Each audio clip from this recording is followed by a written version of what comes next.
é dando um passo, o primeiro passo, e um passo de cada vez. Um passo de cada vez para tudo. Para tudo. Praticamente tudo na vida é assim. Mesmo que eu não tenha que usar as pernas, os pés, às vezes o primeiro passo é aqui, né? Ou aqui, ou no ser, né? Às vezes o primeiro passo, acho que, na verdade, se formos aprofundar nesse pensamento, o primeiro passo é sempre aqui, né?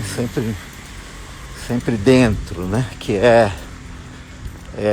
a hora da escolha, a hora da decisão, é onde acontecem os primeiros movimentos, né? Que acabam determinando todos os nossos sentidos, né? Tipo, para onde eu vou olhar, o que vou cheirar, o que vou comer, o que vou ouvir, onde eu vou tocar, para onde eu irei, né? Os passos que darei, qual é o cronograma, o planejamento, enfim. É tudo aqui dentro, né, que acontece primeiro. E é bom quando aqui dentro já temos escolhas feitas, né? Já temos decisões tomadas a partir de pressupostos, né? A partir de condicionamentos que já adotamos, a partir de aferidores que já adotamos. E eu estava pensando agora que há algum tempo atrás e é um aprendizado, né? Os meus aprendizados, né? Que servem para mim, de repente pode servir para alguém e para alguns, aqueles que têm me acompanhado aí no dia a dia, na jornada, né? Os aprendizados, no caso de um velho, né? De um velho de 65 anos. Foi de primeiro me aborrecer com as rotinas, né? Me aborrecer com as rotinas. Eu que desde sempre, desde que me entendo por gente, nunca fui dado a rotinas rígidas, né? A rotinas rígidas. Tanto que fui adotando para mim universos existenciais que não implicassem em rotinas fixas. Eu fui adotando para mim, fui buscando para mim o que não implicasse a mim rotinas fixas. E assim fui, né? Lembro-me que quando levava meus filhos para a escola, eu tive esse privilégio de acompanhá-los nesse processo, e a gente fazia vários roteiros. Cada dia fazíamos um roteiro para ir da nossa casa até o colégio deles, de modo que eles, quando entravam no carro, perguntavam qual o caminho que nós íamos fazer. E sempre alterei os roteiros, sempre. Às vezes mesmo nas jornadas aqui, da caminhada, das corridas, às vezes invertia, né, o trajeto, começava por onde normalmente terminava, íamos fazendo os revezamentos, às vezes só a mudança de calçada, só a mudança de rua, só a mudança do tipo aquela que nem aqui, eu estou numa subidinha, de quando em quando eu faço descendo, você já tem um outro visual, você tem uma outra perspectiva, você tem dimensões quânticas, né, como são conhecidas hoje, né? São dimensões quânticas, né? Porque cada passo que você dá o seu universo no seu entorno vai sendo alterado. Então eu sempre busquei sair da rotina. E tive a sorte, penso eu, de conseguir chegar até aqui, indo e vindo, trabalhando, servindo em todas as áreas da minha vida. Pude dar conta dela até aqui, sem necessariamente ter que ir para o mesmo lugar, ter que andar no mesmo, fazer o mesmo trajeto, enfim, repetir, né? E eu, mesmo assim, me deparei, óbvio, né, com rotinas absolutamente vitais, necessárias, né? Não é possível viver sem rotinas, né? Sem procedimentos, né? Rotineiros, né? E eu me lembro que uma vez eu orei e consagrei a Deus as minhas rotinas. Consagrei a Deus as minhas rotinas. E não é isso que eu gostaria de falar com vocês hoje aqui. Obrigado por estarem aqui, vocês agora, né, no mesmo fuso horário que eu, e aqueles que me verão e ouvirão aqui em outros fusos horários, também muito bem-vindos aqui para essa prosa, enquanto eu faço o meu exercício físico. Eu um dia, entediado com algumas rotinas que eu entendia que estavam me entediando, decidi colocar para o Senhor as rotinas. E eu lembro bem desse dia.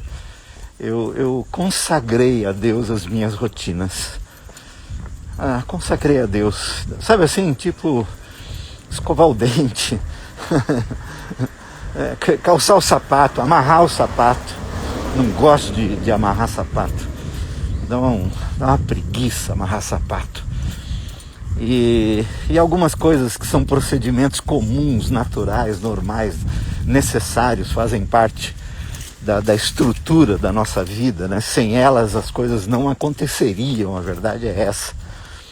Mas às vezes nos entediamos. Eu, pelo menos, de quando em quando me entedio com algumas coisas assim. E eu me lembro desse dia que eu consagrei a Deus as minhas rotinas. E eu lembro que fiz isso durante um período. E foi muito significativo, porque à medida que fui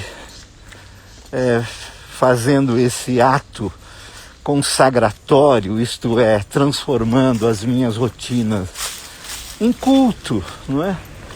Em culto, em louvor, em adoração. Desculpe-me a conversa por demais espiritualizada logo cedo, e não é essa a intenção. Eu não vivo com essa preocupação de espiritualizar tudo, embora entenda que tudo é espiritual, então lido com muita tranquilidade nessa área. Mas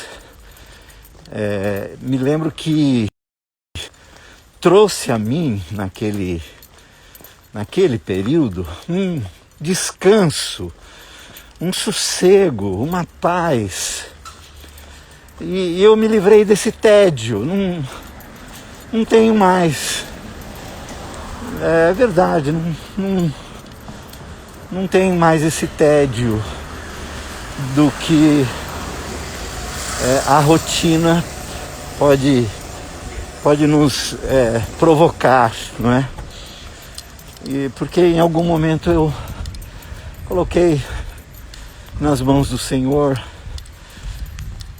e consagrei tudo a Ele. Disse: Senhor, é para o Senhor também. Que eu escovo meu dente, que eu lavo meu rosto, que eu penteio meu cabelo. E Quem é cabeludo e barbudo sabe o trabalho que é isso. Dá trabalho. E é interessante como me valeu essa oferta que fiz a Deus das minhas rotinas nesse tempo de pandemia, em que meu protocolo, como todos sabem, e da Lau, foi de nos guardarmos por causa da nossa idade, das enfermidades que carregamos, amor aos outros e a nós mesmos. Estamos em casa há mais de um ano, saindo estritamente para o que é necessário. E aí eu me vi tendo que manter uma rotina dentro dos 80 metros quadrados do meu apartamento. E eu lembro que no começo eu pensei, meu Deus, como será? Mas aí me lembrei que eu tinha entregue em algumas orações, durante algum período, as minhas rotinas ao Senhor, Senhor da vida e Senhor das rotinas também. Do que Deus não é Senhor. E vencemos até aqui. Vencemos até aqui. Então, esse é o encorajamento que eu faço. Consagra a Deus o que entedia. Entrega a Ele. E o socorro virá. Sempre vem da parte dele. Eu lembro quando aprendi também, e já fiz isso, consagrar a Deus o que não é bom em mim.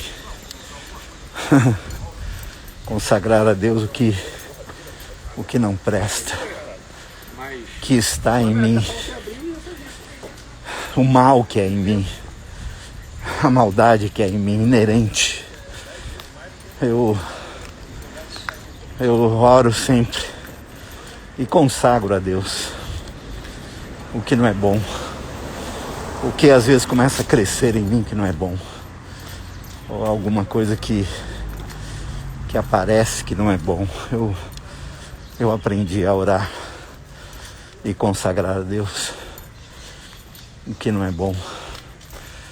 Aqueles sinais de amargura, aqueles sinais de raiva, aqueles sinais de ressentimento, aqueles sinais de vingança, aqueles sinais de comparação, aqueles sinais de julgamento, aquilo que não é bom, eu consagro a Deus. Deus sabe o que fazer com isso, eu não sei. E aprendi que eu devo entregar a Deus o meu melhor, mas eu também devo e posso entregar a Ele o meu pior. E Ele sabe o que fazer. Ele é meu amigo. Um amigo sabe o que fazer com aquilo que não é bom no outro, no amigo. Amigos sabem como se tratar. E Deus tem tratado comigo naquilo que é o meu pior. E é o que desperta em mim o meu pior. Até quem desperta em mim o meu pior. E eu preciso ter para quem entregar isso. Eu entrego a Deus. Entrego a Deus. Às vezes são orações estranhas, né? Mas são orações com precedentes bíblicos. Os salmistas, os profetas, os reis fizeram isto. Entregaram ao Senhor os seus momentos piores, suas piores reações. Lê o Salmo 139 e você vai ver Davi dizendo que ele tem ódio mortal dos inimigos. E se você colocar a lente do Cristo neste salmo, Jesus diria para Davi: ame o seu inimigo, ore por ele. Ame quem te persegue, ore por ele. Abençoa quem te amaldiçoa. Então há muito precedente bíblico para isto. Então tomara sirva para alguns, para alguém, para quem sabe para um apenas esse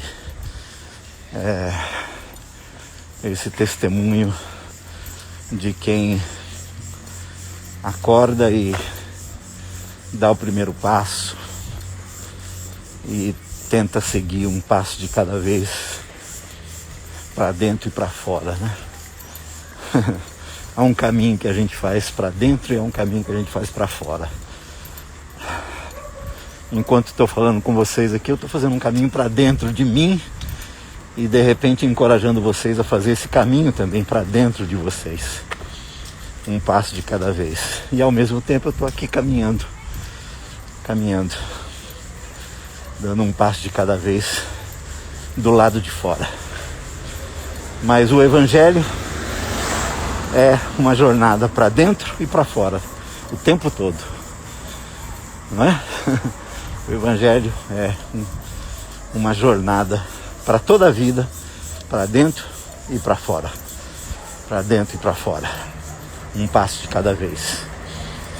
Mas o que eu queria, na verdade, abordar, e en passant, na verdade, não vou cansá-los aqui com essa fala, mas é que nós estamos no sábado,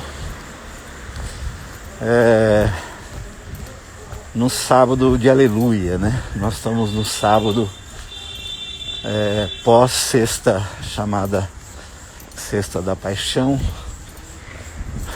em que o Cristo é crucificado, morre às 3 horas da tarde na sexta-feira, é levado para o sepulcro antes das 6 e passa esse período das 6 horas da tarde na sexta-feira às 6 horas da manhã do domingo, vamos colocar assim, para a gente fixar um horário. A gente não sabe exatamente bem. E entre o último suspiro de Jesus, quando ele entrega o seu espírito a Deus, com a obra completa, com aquele está consumado,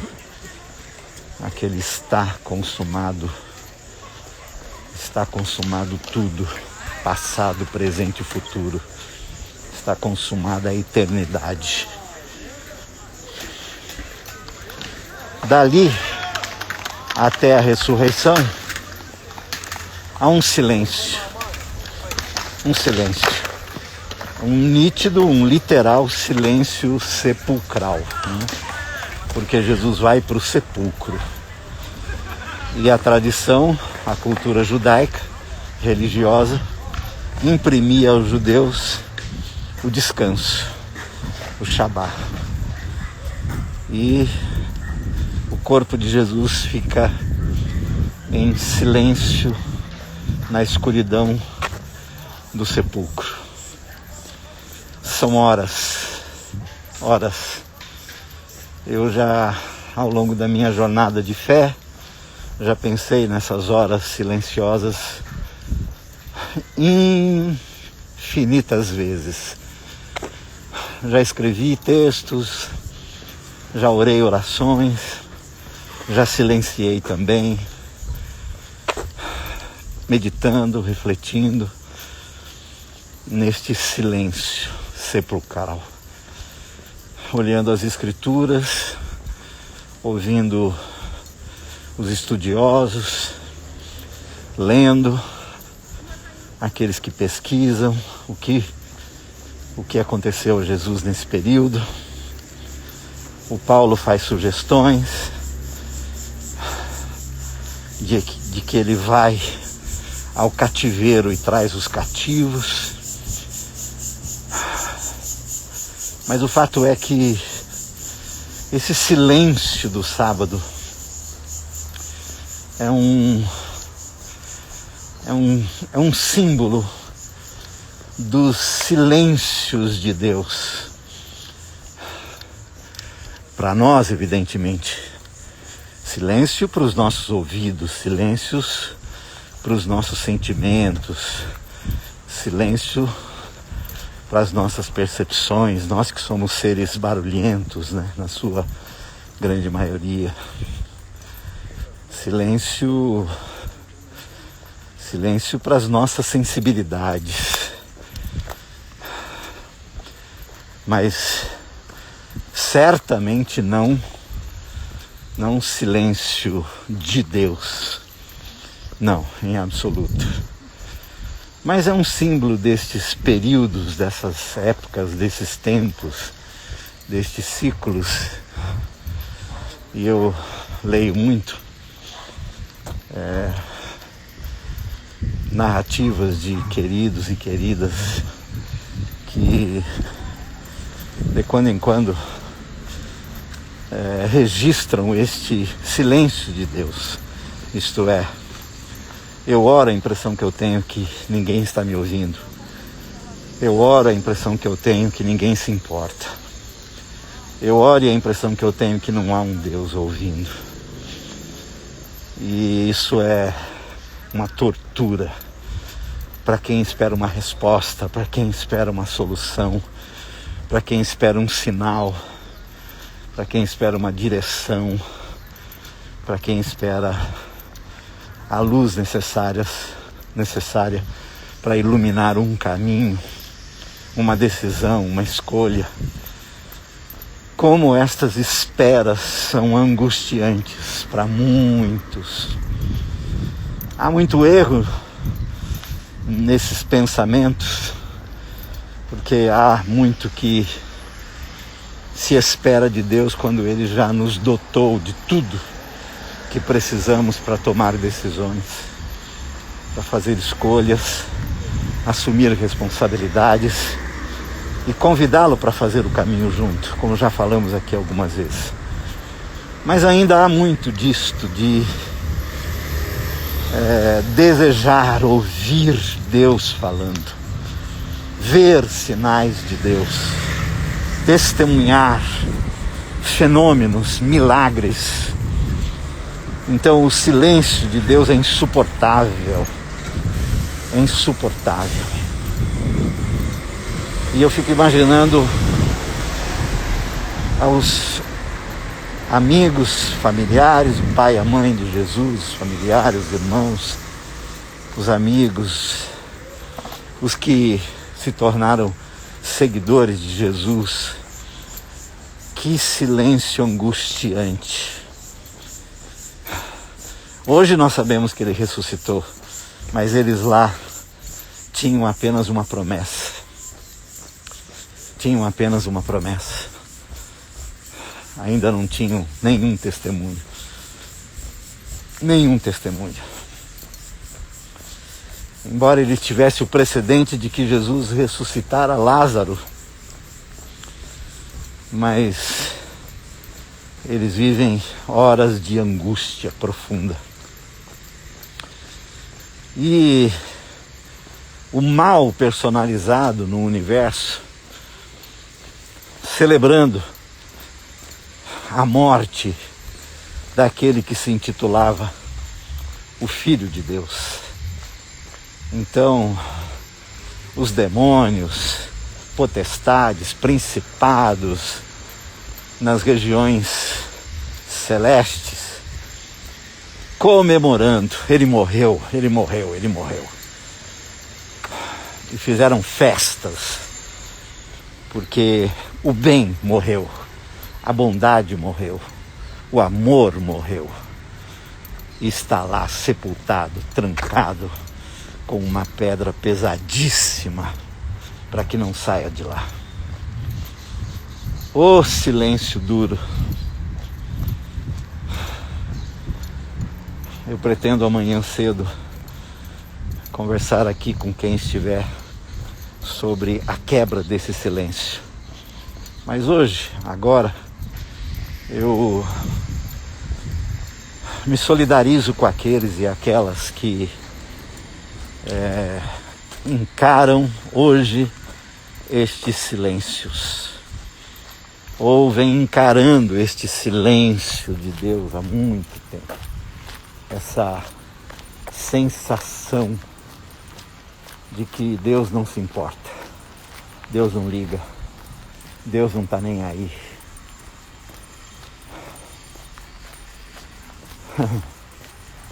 Não é verdade. O silêncio de Deus é um silêncio ativo. O silêncio de Deus é um silêncio cheio de movimento. O silêncio de Deus é um silêncio de trabalho. O silêncio de Deus é um silêncio de conspiração em nosso favor. Sempre. Sempre que vivemos estes aparentes silêncios, eu entendo que Deus está conspirando silenciosamente para o nosso bem. E eu reparto isso com vocês com esperança, com esperança, com esperança, sobretudo nesse tempo em que eu tenho orado insistentemente, desde que a pandemia foi instalada, que Deus interrompa o ciclo da morte.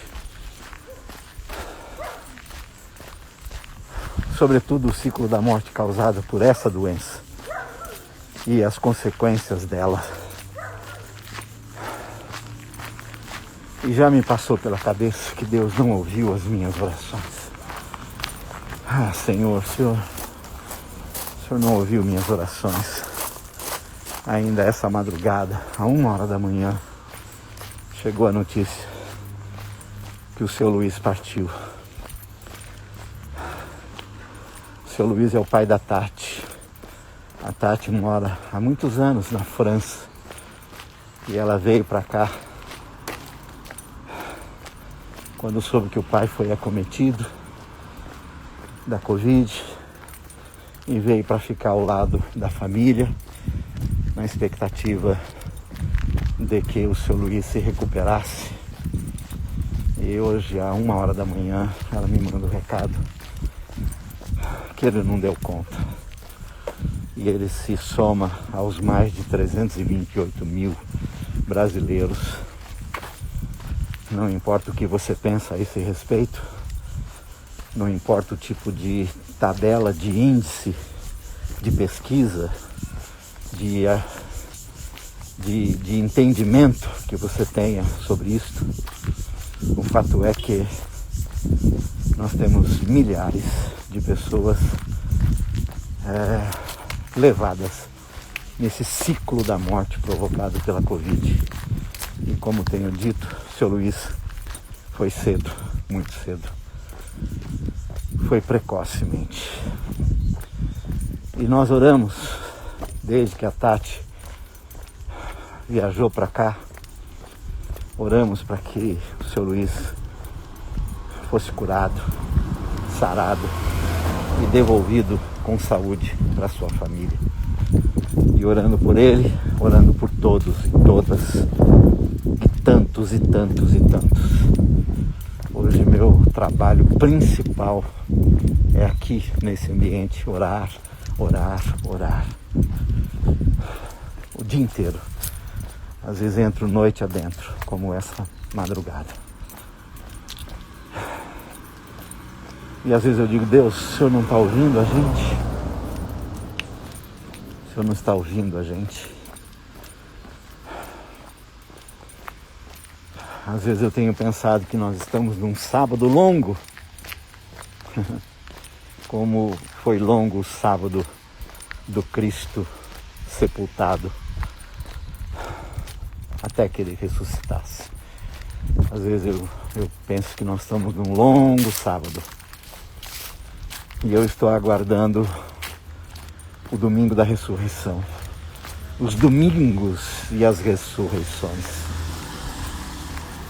E eu encorajo você e vocês e cada um de vocês a viverem com essa expectativa. Há sábados longos, há silêncios longos, mas a ressurreição chegou. Ele está vivo. E porque ele vive, eu posso crer no amanhã. É o hino que nós cantamos. Então que eu estou fazendo aqui, de repente vocês, cada um segundo o que cada um entende sobre, aproveite esse tempo. Aproveite esse silêncio e acredite, da parte de Deus é um silêncio que conspira para o bem, para o seu bem, para o nosso bem, para o bem da humanidade. Deus está de bem com a humanidade. Cristo nos reconciliou com Ele e Ele, em Cristo, se reconciliou conosco. Aceitemos isto e vivamos como perdoados, reconciliados, aguardando o domingo da ressurreição, os domingos e as ressurreições, lembrando que há o que precisa morrer e ser sepultado para que hajam ressurreições.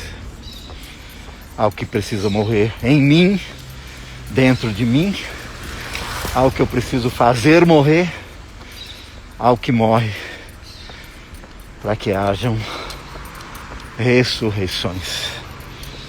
Então que o silêncio de Deus na sua vida seja interpretado como um silêncio conspiratório em seu favor, em nosso favor. E isso nos sustente, nos escore nesse tempo.